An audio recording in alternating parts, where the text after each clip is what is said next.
Salut à tous, j'espère que vous allez bien et que tout se passe mieux pour vous. Il y a pas longtemps, j'ai vu des pompes à vélo de la République qui s'indignaient sur le nouveau problème qui pourrit la vie de tous nos chers concitoyens. Vous savez, les rodéos urbains. Attends, 2 secondes. C'était pas plutôt la guerre en Ukraine ou la crise économique, le coronavirus ou la réforme des retraites? Ah, fais chier, putain. Il y a trop de problèmes dans ce pays, il y a trop de problèmes. Il y a trop de problèmes dans ce pays. Fais chier. Bref. Ça m'a rappelé l'un de mes anciens tafs où lorsque les beaux jours arrivaient, les motocross aussi étaient de sortie. Bon, c'est vrai, le bruit, les odeurs, ça fait chier, mais faut bien que les gens s'amusent. Attendez, 2 secondes. Par le bruit, j'entends par là évidemment le bruit des moteurs. Et par les odeurs, j'entendais les odeurs des pots d'échappement. Mon petit canaillou, n'allez pas m'associer à des idées saugrenues auxquelles je n'ai pas envie d'être associé, hein? Parce que faut bien que je maintienne ma réputation de crypto-gauchiste, d'islamo-gauchiste, évidemment. Vous connaissez mes accointances.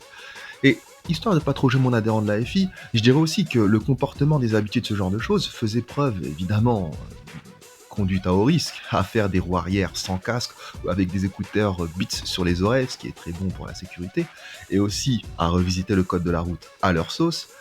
La plupart du temps, ça se passait bien. Sauf pour les riverains, évidemment. Des fois, ça se passait mal.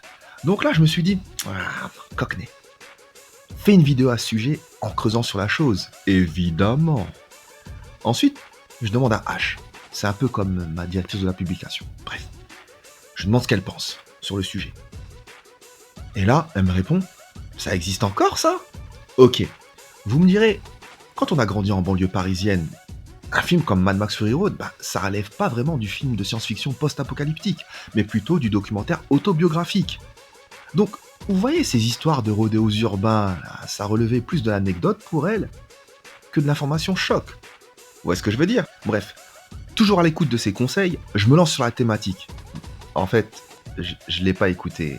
Je l'ai pas écouté. Et si tu m'écoutes, H, yeah! Alors, comme d'hab, on définit les termes. Donc, qu'est-ce qu'un rodéo urbain? Également appelé rodéo motorisé, ou rodéo sauvage, ou encore cross-bitume, cela consiste en un comportement illégal sur la voie publique à l'aide de scooters, de motos ou de quads portant atteinte à la tranquillité et à la sécurité des usagers, des passants et des riverains, le tout réalisé au mépris du code de la route et évidemment de toute prudence. Comme le claironnent tous les médias subventionnés, parce qu'ils sont subventionnés. Même ceux qui disent qu'ils détestent l'État, ils sont subventionnés. Ce comportement délicieux est très prisé par la jeunesse des zones urbaines et commence même à toucher les campagnes. À la base, et surtout faute de moyens, les jeunes s'adonnaient à ce petit plaisir avec des mobylettes. Puis ce fut le tour des scooters, mais au fur et à mesure, ces derniers commencèrent à priser plutôt les motocross et parfois même les quads, ce qui est interdit au passage en ville. Et franchement, je vais pas vous mentir, mais pour avoir fait du motocross et du trial, c'est quand même un sacré délire ce bazar. Ouais, quand tu maîtrises le truc, c'est un délire. Tu te fais plaisir. Surtout quand tu roules sur un circuit de cross. C'est un truc de malade. Les sauts, les bosses, les dérapages, les virages en épingle. Sauf que, comme je l'ai dit juste avant, les gars font ça en ville, au quartier, dans la rue, devant les écoles, devant les mairies, devant les stars, de jour comme de nuit. Et la nouvelle mode qui fait fureur sur les réseaux sociaux, dans les centres commerciaux. Mais putain, mais sérieusement, tu t'imagines? Regarde, là, tranquille. Tu veux aller chiner au centre commercial, au calme, avec tes potes, ta meuf, tes gosses, ou tes parents, allez, même ton chien si tu veux aller. Et là, tu tombes sur Dylan, Nelson et Mamar qui se tapent des barres façon équipée sauvage à base de brut et de fou rire bien gras évidemment, le tout filmé à la GoPro pour ensuite poster ça sur TikTok et être imité par d'autres débilos du côté de Nantes, Bordeaux ou Chicagreux. Ouais. Parce que, je voulais la placer celle-là, parce qu'apparemment les gars de Grenoble appelleraient leur ville Chicagreux. Dites-moi en commentaire si c'est vrai, parce que si c'est le cas, c'est... Chacun son délire, chacun ses motivations. Voilà. Et c'est là où le terme de simulacre, utilisé en titre, prend prend tout son sens. Ouais, parce que d'habitude j'improvisais les titres juste avant de publier les vidéos, mais depuis que ces bâtards de YouTube ont décidé de me coller un avertissement tout en bloquant ma vidéo sur les enfants soldats, j'ai arrêté de plaisanter avec ces gros chiens. Ouais. C'est mon petit moment Sudrail parce que franchement, je vais pas vous mentir que ça m'a... À l'époque, ça m'avait un peu déprimé. Bref, je parlais du terme de simulacre. Cela définit quelque chose n'ayant que l'apparence de ce qu'il prétend être. En somme, un objet ou un fait factice imitant un autre qui lui est réel. Exemple, les simulacres de procès dont ont fait l'objet Saddam Hussein, Laurent Gbagbo ou encore les mecs qui avaient tabassé Rodney King. Je m'écarte, mais pardonnez-moi, vraiment pardonnez-moi, au moins vous avez compris le sens du terme simulacre. Car d'aucuns pourraient dire qu'il s'agit ici d'une société où des jeunes dotés d'un QI équivalent à celui d'une serpillière humide s'amusent à s'afficher afin de récolter distinction et appréciation sur les réseaux sociaux et aussi dans l'espoir évidemment de peut-être finir au JT de 20h ou qui sait être invité à la ménagerie de Cyril Hanouna, comme le veut le spectacle, avec un grand S évidemment, en l'occurrence la nouvelle religion des sans-religions décérébrées, ce qui n'a rien à voir avec la laïcité qui est devenue malheureusement la nouvelle religion des sans-religions névrosées. Bref, dans le registre curiosité du monde du spectacle, on a bien vu les Dalton être invités à TPMP, bref, la ménagerie d'Hanouna.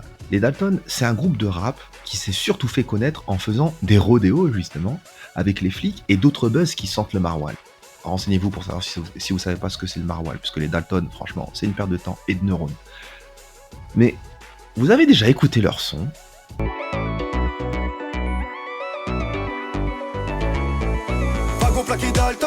C'est nul! Pour me les être tous enquillés, je peux vous garantir que Jul, c'est un grand rappeur et Armand, c'est juste une légende du rap à côté d'eux. Simulacre de rappeur. Et on en revient justement au simulacre. La réflexion justement n'est pas de moi, mais plutôt de Jean Baudrillard, autant rendre à César ce qu'il y a à César. Ce dernier définit le concept de simulacre dans son ouvrage Simulacres et simulations, œuvre qui aurait, d'après certains, inspiré le film Matrix.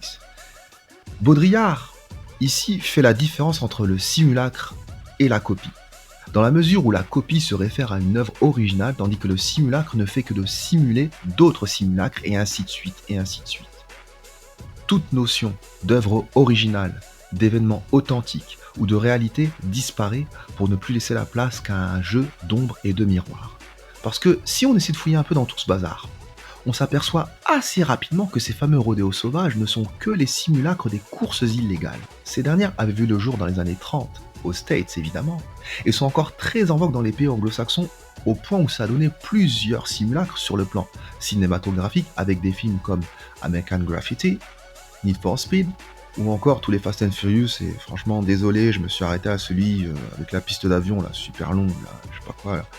T'as la meuf là, Wonder Woman, elle meurt en tombant de l'avion, je sais pas si elle est vivante, bref, peu importe.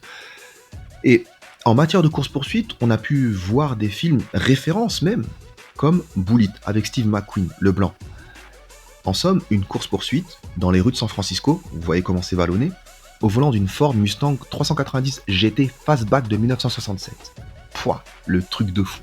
Vraiment, belle course-poursuite, rien à dire. Et pour les fans de rap des années 2000, la scène de course-poursuite avec DMX dans le film En sursis, alors là, mon gars, t'as la totale.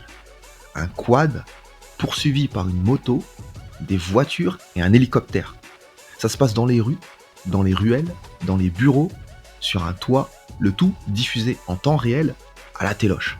Donc imaginez un peu la mise en abîme.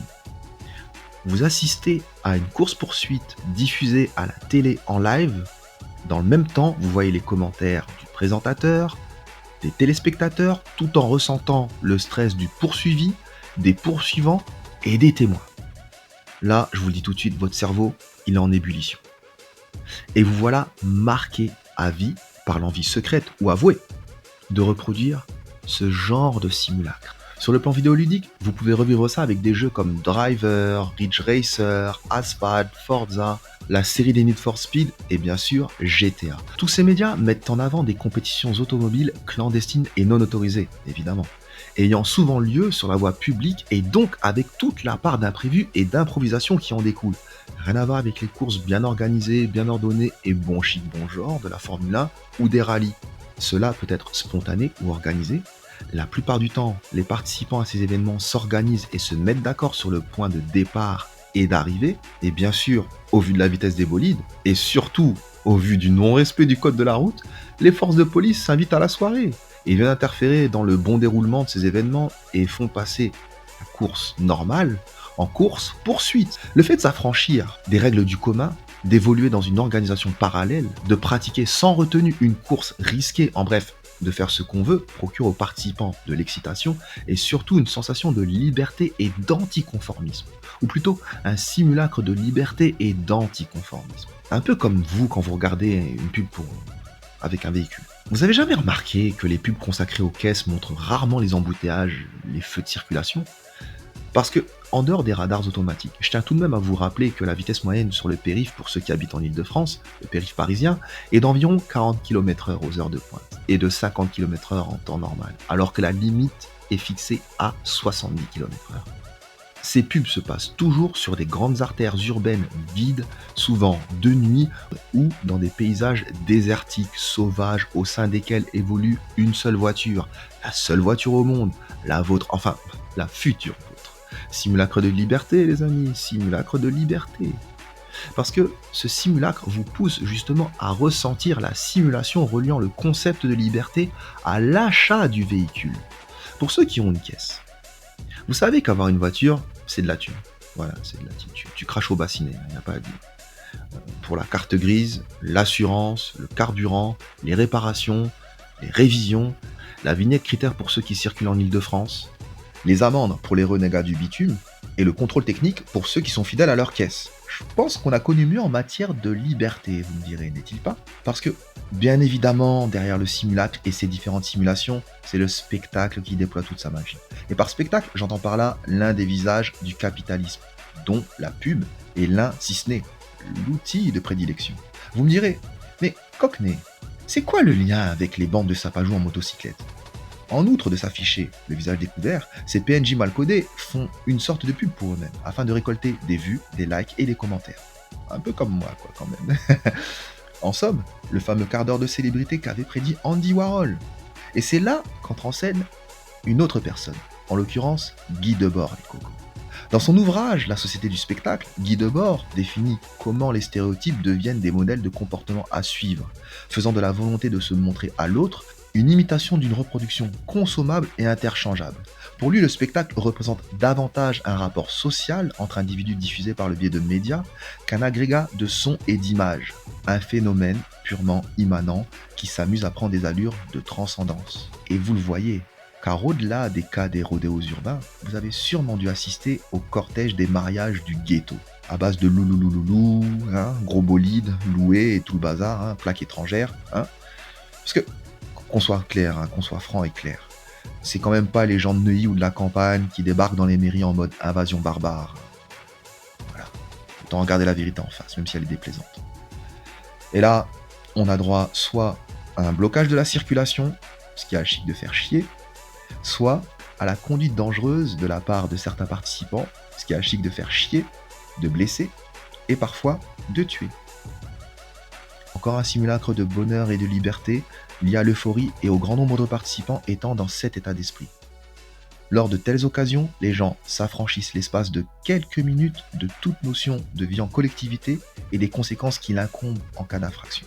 Mais entre nous, quoi qu'il arrive, le spectacle réagira plutôt bien, se régalera et répandra ces événements sur les réseaux sociaux pour que d'autres personnes en manque de neurones et d'inspiration les reproduisent et les publient pour que les médias en tout genre en parlent davantage. Ça génère des clics, ça fait des vues, ça augmente les audiences et ça vend du papier. Et pour couronner le tout, lorsque les valises sans poignée qui nous servent de personnel politique entrent dans la danse, la boucle est bouclée. Car ça cherche des voix. Là, ça va blablater, ça va accuser, ça va légiférer, ça va sanctionner. Exemple, Darmanin, Zemmour et Núñez ont bavassé sur l'application ou non du contact tactique, comme cela est d'usage en Angleterre. En somme, ça consiste à foncer gentiment, entre guillemets, sur le petit voyou à deux roues qui refuse d'obtempérer aux sommations du gentil policier afin qu'il descende d'une manière ou d'une autre de sa bécane. Comme d'hab, la droite est pour, la gauche est contre, les macronistes sont pour, et contre, n'ont pas d'avis sur la question et militent pour le respect de la loi. Que l'on l'applique ou pas, peu importe. Le spectacle est déjà passé à autre chose. Donc, pas étonnant que H, vous savez, ma directrice de la publication, pas étonnant que H soit surprise du fait que des zozos pratiquent encore les rodéos urbains. Quoique, on en reparlera quand un jeune mourra dans des conditions rocambolesques et qu'une marche blanche sera organisée dans sa cité ou au centre-ville de sa ville. Et on passera à autre chose, comme le souhaite le spectacle. Un show permanent et un présent perpétuel. Ouais. Et pour conclure, je citerai bien évidemment Jean Baudrillard, dans son ouvrage Simulacre et simulation. Dissimuler et feindre de ne pas avoir ce qu'on a, simuler et feindre d'avoir ce qu'on n'a pas.